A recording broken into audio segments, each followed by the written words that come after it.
Vamos a meternos en un primer tema de la mañana, ¿sí? Y le vamos a dar, sí, por supuesto, la bienvenida, los buenos días a Sergio Will, Ujú. ¿sí? Quien fuera, bueno, diputado nacional, también intendente de la ciudad de Rivadavia durante varios periodos.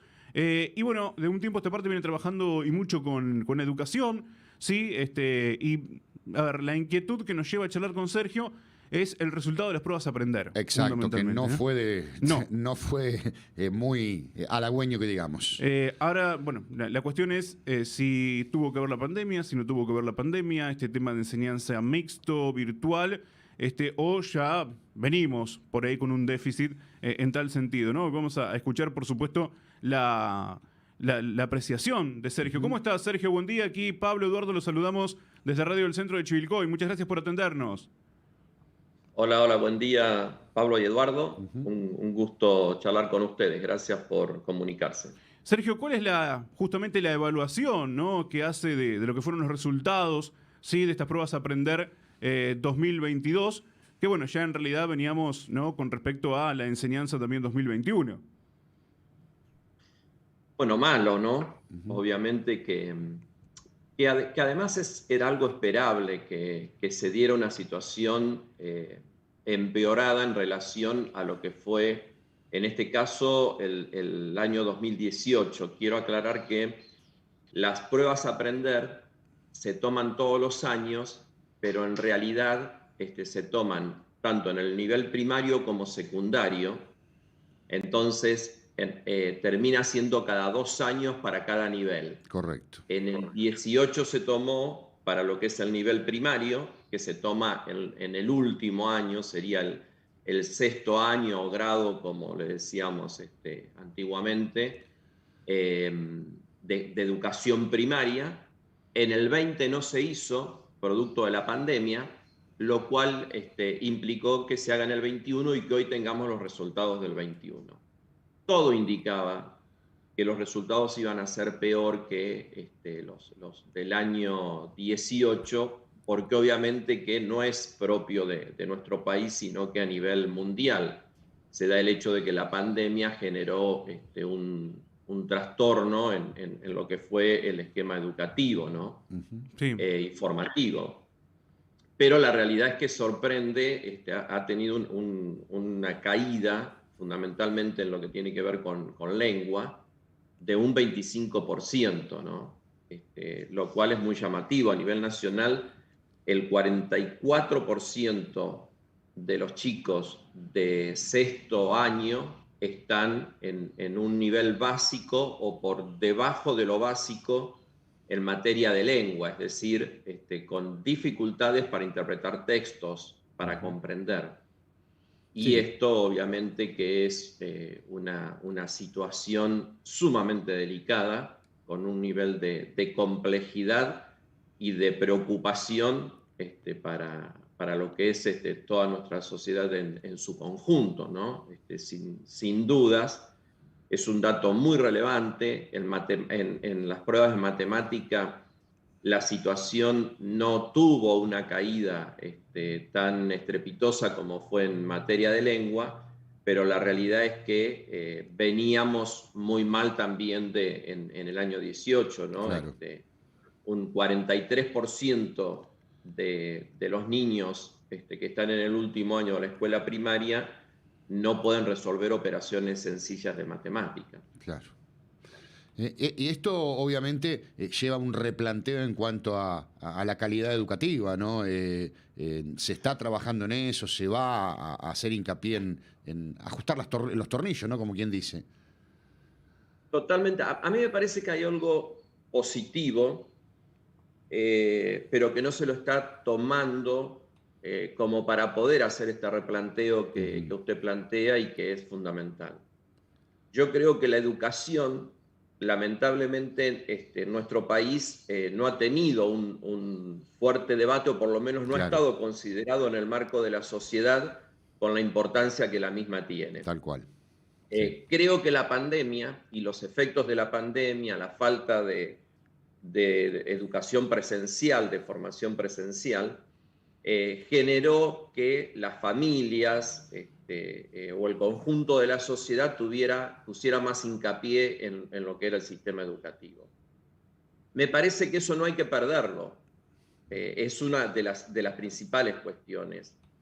Nosotros creemos que hay ejes fundamentales de la educación que hay que revisar, sin lugar a dudas. Nosotros tenemos niños que no hacen el jardín de infantes, que es básica la formación inicial como para que suceda esto, ¿no? En nuestra provincia, fundamentalmente, de unos 550.000 niños que deberían estar, que son los que deberían, perdón, 550.000, alrededor de 550.000 son los que están en salitas de 3 a 5. Ajá. Sí. Pero hay unos aproximadamente 130.000 niños, fundamentalmente en el conurbano bonaerense, y que tienen que ver con los sectores más desposeídos de nuestra provincia, que no están escolarizados en lo que tiene que ver con el ciclo inicial. Claro, que el Ustedes ciclo inicial... imagínense que esto, y esto tiene que ver con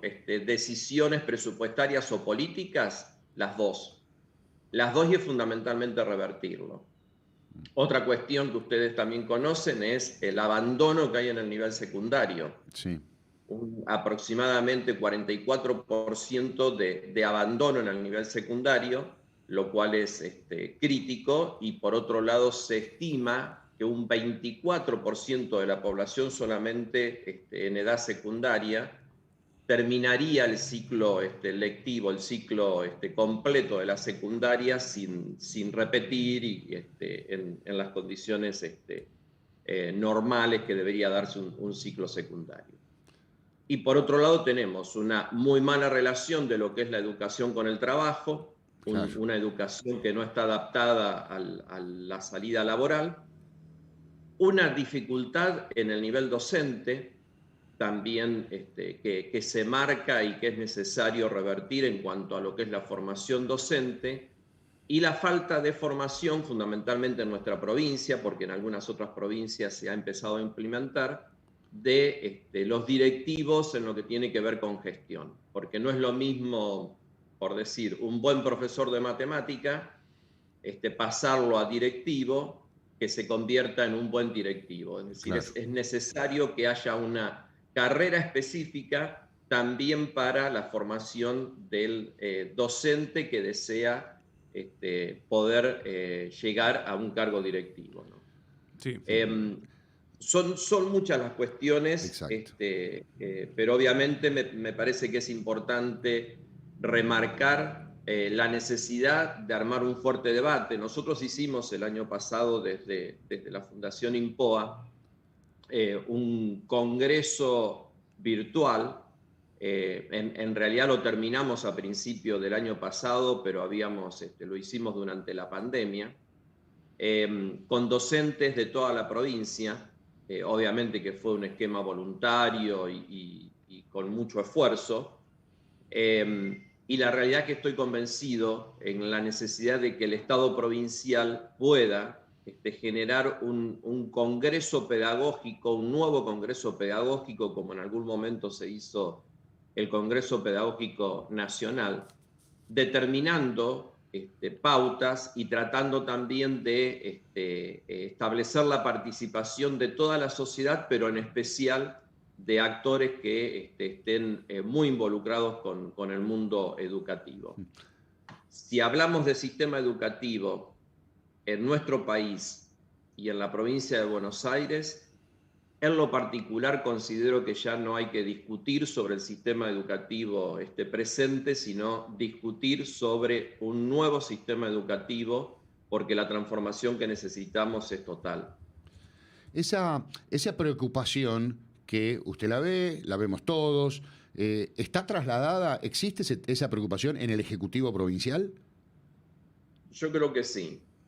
Yo creo que sí. Lo que me parece que no se están implementando acciones concretas para llevar adelante. Yo no puedo creer, no puedo pensar que alguien hoy pueda decir que la educación en nuestro país o en nuestra provincia está bien. No puedo creer fundamentalmente que la dirigencia política, sea del color que sea, pueda decir que no tenemos una crisis educativa.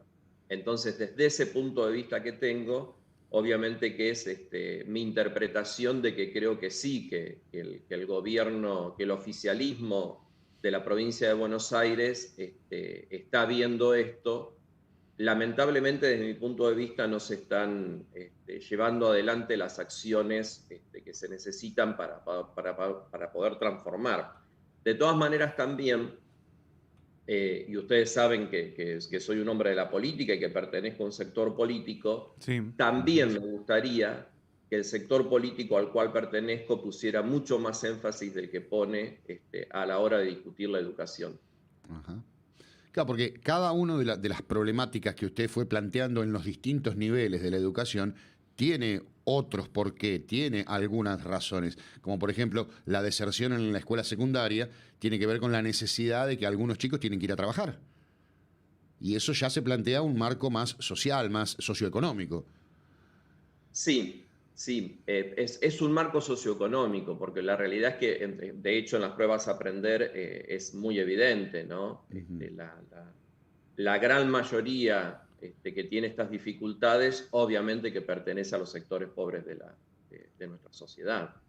Esto está muy, muy marcado, y ustedes imagínense que si en los niveles iniciales, no tenemos maternales en la provincia Claro, de Buenos Aires, claro. no solamente los jardines de infantes, nosotros hablamos de la falta de salitas de 3, de 4 y de 5, pero a Sí. su vez tampoco siquiera hay maternales. El jardín de infantes, que hoy tiene a nivel nacional la obligatoriedad de la salita de 4 y de 5, ni siquiera está cubierta, pero permitió de alguna manera, por un lado, la salida laboral de muchas mujeres, Claro. que no podían, porque no tenían dónde contener a sus hijos. Esto podría ser mucho mejor desde el punto de vista de la contención en maternales, pero a su vez también lo que tiene que ver con un esquema didáctico, ¿no? El niño que llega a un maternal o a un jardín de infantes, obviamente que aprende desde alguien que conduce un aula y que obviamente tiene condiciones como para impartir métodos y didáctica que permitan al niño mejorar en su formación. Y obviamente que en los sectores más desprotegidos de nuestra sociedad esto es sumamente relevante y necesario, y sin embargo tenemos la dificultad de que no se cubre. Claro. Si desde esa primera infancia existe esa dificultad, obviamente que se traslada. Yo no sé si es tanto porque los chicos estén trabajando. Creo que lamentablemente tiene más que ver con una dificultad de características socioeconómicas general, como bien planteabas, y no tanto de que los chicos en edad secundaria hoy estén trabajando, lamentablemente. Sí, y justo en la etapa del primer ciclo, o el jardín de infantes o en el maternal, donde el chico es clave, la formación posterior. Clave. Es clave. Pero además, en este sentido, creo que hay por eso a veces me cuesta, decir, creo que sí hay una preocupación desde el gobierno provincial, pero también me cuesta por qué no se determinan, entender por qué no se determinan cuestiones concretas. Hoy tenemos más de 10.000 millones de pesos en el fondo educativo distribuido en los 135 municipios. Obviamente que ese dinero se invierte en lo que tiene que ver con infraestructura escolar, aunque también he visto disparates en este sentido, fondos destinados a cualquier cosa, fundamentando no sé cómo, que van destinados para educación. Pero por otro lado, lo que quiero decir es que con la mitad del fondo educativo se podrían cubrir los aproximadamente, creo que deben ser hoy unos 150 jardines de infantes que están faltando para cubrir la matrícula, que obviamente la mayoría está plantados en la necesidad en lo que tiene que ver con el conurbano bonaerense. Claro. Esa es otra cuestión. Cuando se determina la construcción de escuelas, sea del nivel que sea, también poder determinarlas desde el Estado con una fuerte fundamentación de la necesidad, ¿no? Sí, la priorización de los recursos. Exacto, exacto. Bien. Pero yo estoy convencido que hoy se puede empezar a construir los jardines y en 4 años, con los fondos que existen en la provincia, tener la cantidad de jardines necesarios para cubrir al menos lo que tiene que ver con salita de 3, 4 y 5, y después obviamente que también creo que tiene que haber una cultura de maternales, fundamentalmente para aquellos sectores donde padecen más las circunstancias socioeconómicas, ¿no? Sí, me da la sensación que la pandemia también, ¿sí? Nos mostró, digamos, las dos realidades, ¿sí? Los alumnos, los estudiantes que pudieron seguir conectados, que tenían los recursos económicos para seguir adquiriendo educación, y los demás chicos que había que llegar con algún cuadernillo, que, bueno, había que ubicarlos en casa. Me da la sensación como que la pandemia también desnudó estas cuestiones, ¿no? Totalmente, por eso digo, las desnudó y las puso en escena, ¿no? Sí, Porque creo que a veces los papás, yo no soy docente ni soy un experto en esto, simplemente desde una posición política, quiero aclararlo porque creo que así debe ser y es un tema que me interesa obviamente y en el cual estoy preocupado, pero sí creo que fue fundamental la pandemia, por eso digo de aprovechar ahora eso, ¿no? Claro. Porque cuando la sociedad tiene un sentir por algo, bueno, si la dirigencia política vamos a seguir hablando de cuestiones o discutiendo cuestiones conceptuales que creo no hacen a una transformación o no hacen a lo que le preocupa a la sociedad, obviamente que vamos a estar desperdiciando eso que, bien decís, desnudó la pandemia, pero en vez de fortalecerlo y de generar en nuestras sociedades ámbitos de debate y de participación para poder mejorar sobre todo lo que tiene que ver con el sistema educativo, dejamos que esto deje de trascender, volvemos a una normalidad, pero una normalidad que es cada vez peor. Sí, sí. Porque como en el mundo se estima que se necesitan aproximadamente de 3 a 5 años para poder, en lo que tiene que ver con educación y formación, cubrir ese flagelo que dejó la pandemia.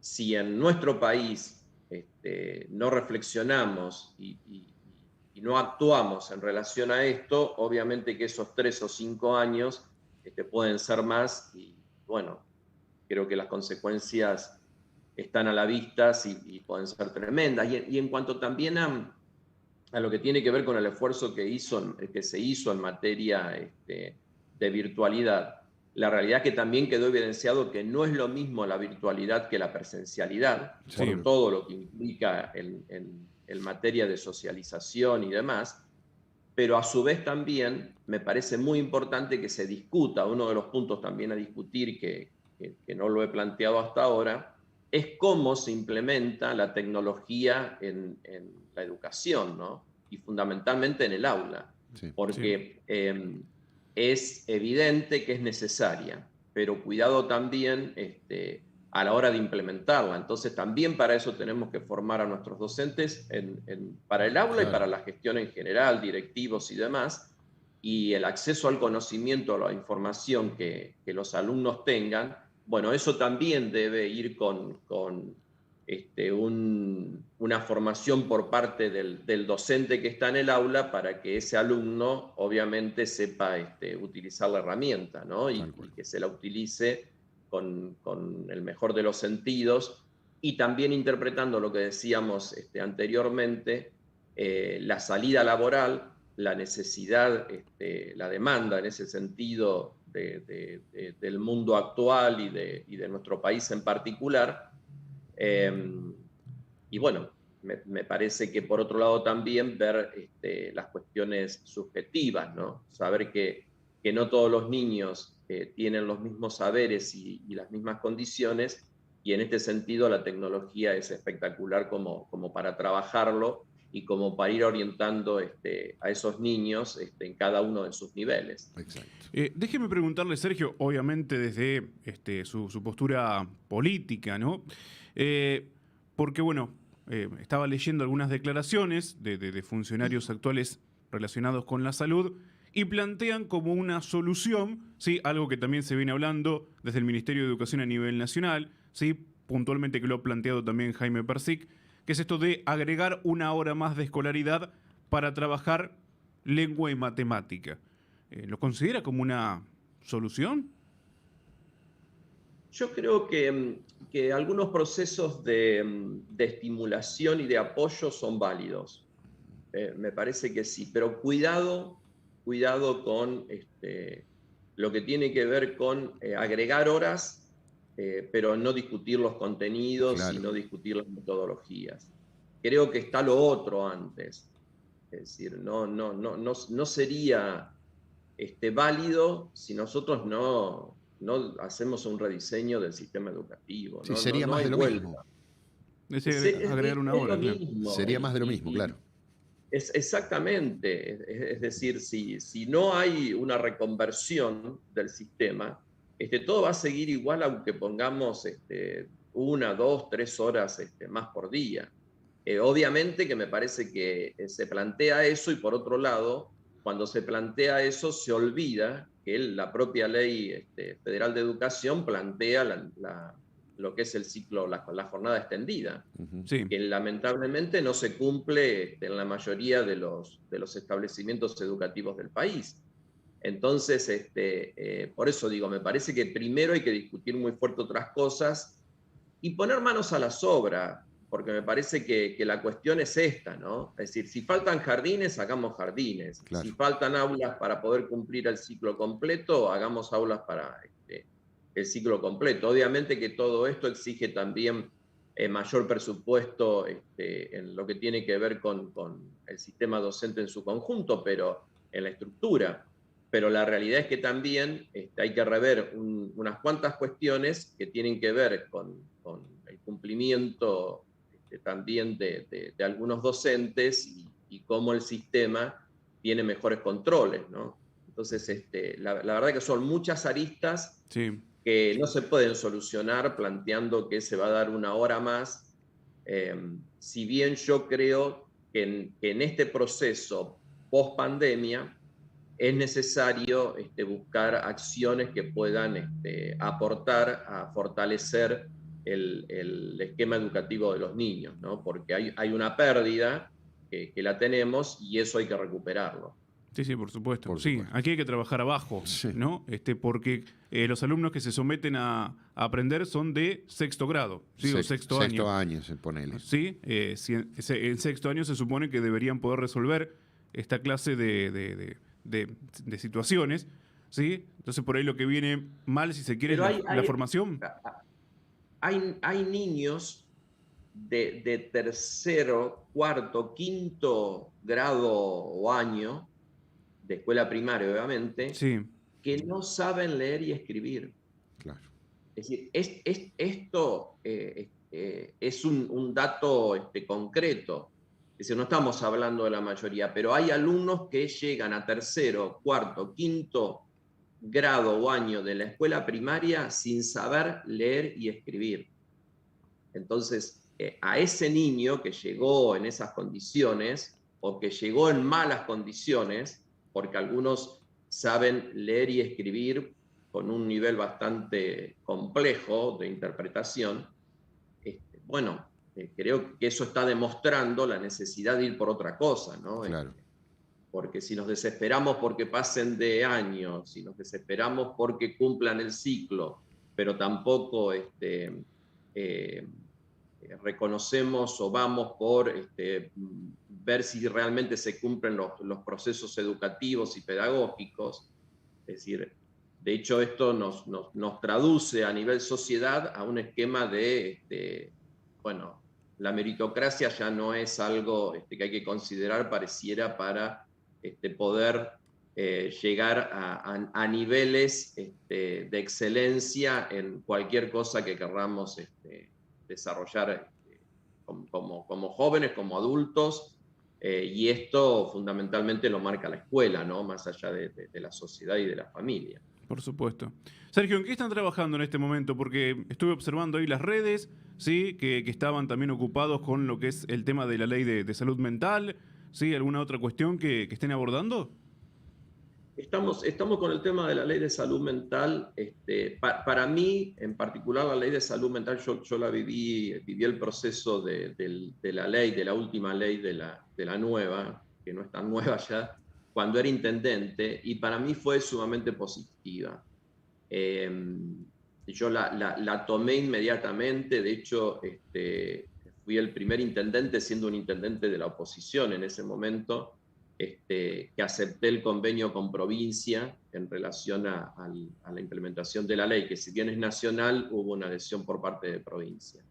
Pero bueno, hay algunos aspectos, como toda ley, que es necesario analizar en profundidad a medida que los años pasan, y nosotros estamos fundamentalmente trabajando ahora en esto, con una serie de reuniones con expertos, y esta semana empezamos a puntear, digamos, de alguna manera, la ley artículo por artículo.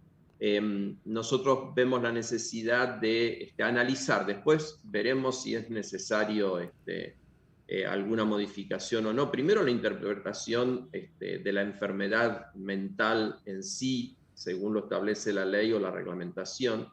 Luego, el tema de la eliminación de los monovalentes, que lo establece la ley, y que nosotros no estamos tan convencidos de esto, en el sentido de que nos parece necesaria la intervención interdisciplinaria, pero obviamente el monovalente interpretado como un esquema de asilo, de hacinamiento, no lo queremos y no lo compartimos, y eso fue un adelanto importantísimo en el marco de la ley. Pero creemos que un monovalente que tenga una interrelación con las otras especialidades quizás pueda ser factible. Y luego todo lo que tiene que ver con el sistema de internación de los enfermos mentales, que hay dificultades ahí que habría que ver, porque en realidad, más allá de la reforma de la ley, las dificultades se dan a la hora de aplicar la ley. El esquema presupuestario y algunas cuestiones que tienen que ver también con falta de profesionales y falta de formación de algunos profesionales más allá de los psiquiatras, porque aquí hablamos de psiquiatras, de psicólogos, de asistentes sociales, de acompañantes terapéuticos, de enfermeros que se especialicen en el tratamiento de salud mental. No es lo mismo tratar a un enfermo mental que a aquel que tiene una enfermedad física, ¿no? Claro. Que requiere de otras acciones para las que hay que... Y bueno, después ahora estamos muy abocados a lo que tiene que ver con ley de alquileres, que sabrán que seguramente hay sesión la semana que viene, el martes. Bueno, yo estoy acompañando en esto desde la posición política. Quiero aclarar que hoy no soy legislador, tengo mi actividad privada, pero obviamente que me encanta la política, y acompaño a Emilio Monzó en todo en la actividad que él está realizando, y en la proyección también a futuro. Y lo de temas de alquileres, que bueno, ahí hubo alguna dificultad con la presentación a último momento de algún sector de Juntos por el Cambio en relación a achicar a 3 meses lo que tenía que ver con la etapa de actualización de los alquileres. Yo particularmente no lo comparto, me gustaba más el borrador de dictamen que se había hecho la otra semana en relación a que 6 meses, porque me parece que para el inquilino los 3 meses, cuando las paritarias por lo general no se dan con tanta frecuencia, lo expone a cambios en su economía complejos, ¿no? Pero Claro. vamos a ver si esto se define. Ojalá el martes que viene haya una buena aprobación de una ley que mejore esta situación, que creo que le preocupa a muchísima gente, ¿no? Fundamentalmente la gente que tiene que alquilar. Sí. Sergio, bueno, muchas gracias como siempre por la gentileza que tiene de atendernos, ¿sí? No, por favor. Que tenga un buen día. Un gusto. Bueno, permítanme dejarle un saludo al amigo Daniel Osandabergo y a Josecito Ferro, que siempre que paso por allí charlamos un poco con los dos, así que no quería dejar de saludarlos. Muy bien, muy bien. Por supuesto. Le van a llegar los saludos, si no además queda grabado, así que Exactamente. los saludos ya quedan, ¿sí? Con Sergio, que lo venimos molestando hace rato ya cuando era diputado. Para mí es un gusto. ¿Sí? Y al doctor Ferro, que lo tuvimos ayer en el programa. Lo tuvimos también. Bueno. Lo tuvimos ayer en el programa. Está Andariego, lo veo muy activo. Sí. Muchas gracias, Sergio, que tenga un buen día. Gracias a ustedes, han sido muy amables. Hasta luego. La palabra de Sergio Will, sí, que en este caso, perteneciente a el espacio de Emilio Monzó, que es el Partido del Diálogo, como un referente, digamos, del Partido del Diálogo, también en Rivadavia, en su ciudad. Donde fue intendente. Fue intendente varios periodos. Además, también fue diputado nacional. ¿Sí? En periodo 2015-2019 fue diputado nacional. Ahí lo molestamos varias veces también con diferentes entrevistas. Recuerdo que el diputado Sergio Will llevó a la Cámara, ¿sí? La ley del cannabis medicinal. Sí. ¿Sí? Bueno, y a partir de ahí empezó todo este proceso que hoy, tuvo y tiene muchos avances en la República Argentina. ¿Sí? Un tema que en ese momento todavía era como era un poco tabú. Tabú, claro. Sí, no, era como que no se animaban a dar ese pasito, a ver qué sucedía, qué ocurría, ¿no? Y muy interesante la charla referida a educación, ¿no? Sí, además la Fundación Impoa, de hecho hemos charlado también aquí en el programa con Raquel Novelli, sí, como integrante del Partido del Diálogo también a nivel local, y se ha hecho una gran mesa educativa, claro, voluntaria. Lógico. Participaban los docentes, sí, directivos que así lo pretendían concurrir, pretendían hacerlo. ¿Para qué? Para, tocar todas estas cuestiones. Lo mismo que por ahí planteábamos con Luis Andrioli antes de su foro educativo, su ateneo educativo, para decirlo correctamente. Digo, esto de ir modificando la educación. ¿Sí? Nosotros que venimos del deporte, que cuando llegas a primera división te das cuenta si el jugador tiene fundamentos o no. Exacto. Cuando llegas a sexto año y te hacen la prueba de aprender, te das cuenta. Ahí te das cuenta si tiene fundamentos o no. Exacto. ¿Sí? Me parece que también en el tema educativo está bueno respetar los programas, pero me parece que a veces hay que romperlos un poco, ¿no? Cuando vos te das cuenta que por ahí el alumno no comprendió lo que es lengua, lo que es matemática, no es, pasemos al otro lo que tema. sigue. Sí, pasemos a lo que sigue, nos quedamos acá y pasemos a lo que sigue, ¿no? Sí, no, además, Más la actualización primer, de los segundo programas. grado, claro, ¿no? La actualización de los programas es fundamentalmente la discusión de fondo, ¿no? Después arriba sí podés respetar los programas, pero me parece que abajo tenés que llegar con la educación básica. Y a partir de ahí, si no después, es lo que dice Sergio, nos vamos notando en la cadena. Exacto. En los eslabones. Si una planta arranca torcida, no la enderezas más. Y después pasa con el tema de las universidades y no aprobar el examen de ingreso. Exacto. Por ejemplo, ¿no? Por ejemplo. O el hecho de por ahí también ir repitiendo los años o no poder... Hasta que te cansás y dejas. Claro, o no poder terminar de egresar, ¿no? Vamos a hacer una tanda, Pablo. Dale. Sí, porque en instantes vamos a continuar, por supuesto, con la mañana del centro. Acá mi teléfono me dice que va a llover. ¿Qué sé yo? ¿Qué querés que te diga? Algunos modelos dicen que sí que puede llover. Esta noche, a la tardecita. Sí, chubascos. Chubascos. Chubascos. ¿Cuánto hacía que no escuchaba la palabra chubascos? Así me dice el teléfono, que vamos a tener chubascos. ¿Sí? Pero no chubascos intermitentes. O sea, de repente llueve, para, sería, digamos, la conclusión meteorológica de Beltramo es llueve, para. ¿Sí? Así sería, digamos, más o menos.